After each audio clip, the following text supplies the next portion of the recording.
পশ্চিমবাংলায় কোথাও কোনো কাজ নেই। এখানে আছে তৃণমূল সরকার আর দেশে আছে বিজেপি সরকার।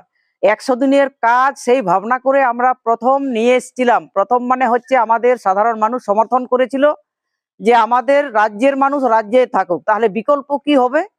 তাহলে বিকল্প হবে আমাদের ১০০ দিনের কাজ, মাটির কাজ বা অন্য অন্য যার যেমন যোগ্যতা, যারা শিক্ষিত তারা চাকরি পাবে, যারা অর্ধ শিক্ষিত তারা হাতের কাজ করবে, এবং যারা আরো মাঠে মাঠে ঘাটে কাজ করবে তারা মাটির কাজ করবে। মানুষকে তো সেইভাবে থাকতে হবে, কিন্তু আমাদের রাজ্যে কাজ নেই।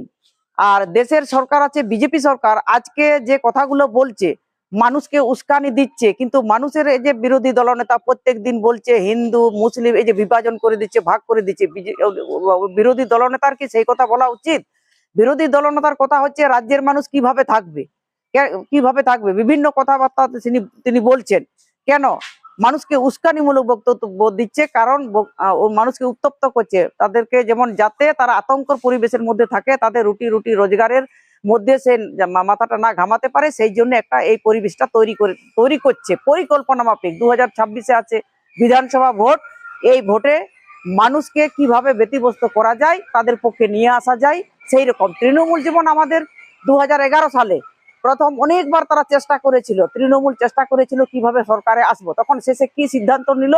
মাওবাদীদের সঙ্গে, মাওবাদীর সঙ্গে বলবো না, তারাই তো মাওবাদী ছিল, সে তাদেরকে শেষে কি করলো? মানুষকে খুন করতে শুরু করলো।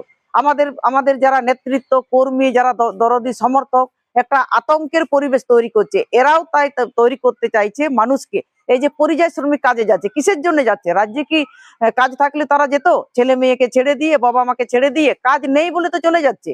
আর কোন গোটা ভারতবর্ষ আমাদের সাধারণ মানুষের, আমাদের সমস্ত মানুষের অধিকার আছে, বিভিন্ন রাজ্য আমরা যেতে পারি, কোনো অসুবিধা নেই। কিন্তু তারা এই যে মন্দির এবং যে বাড়িঘর যে বলছে ভেঙেছে, সেইগুলোকে তাদেরকে ধরে নিয়ে এসে বিজেপি রাজ্যে যারা কাজে গেছে, আমার পশ্চিমবাংলার যে মানুষজন, তাদেরকে তারা নিয়ে আসবে এবং বাধ্য করবে তাদেরকে ওই মন্দির বা বাড়িঘর বানাবার জন্য। কে দায়িত্ব দিয়েছে ওকে এই কথাগুলো বলার?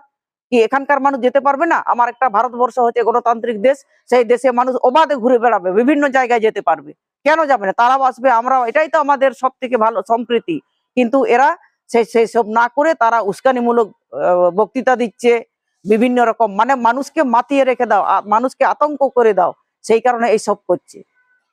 কাজে গেছে নিশ্চয়ই যাবে, কাজ না পালে কেন যাবে না অন্য রাজ্যে কাজ করতে? আর যারা ভেঙেছে সে তারাই ওরা চলে গেছে, সেটা ওদের সন্দেহ?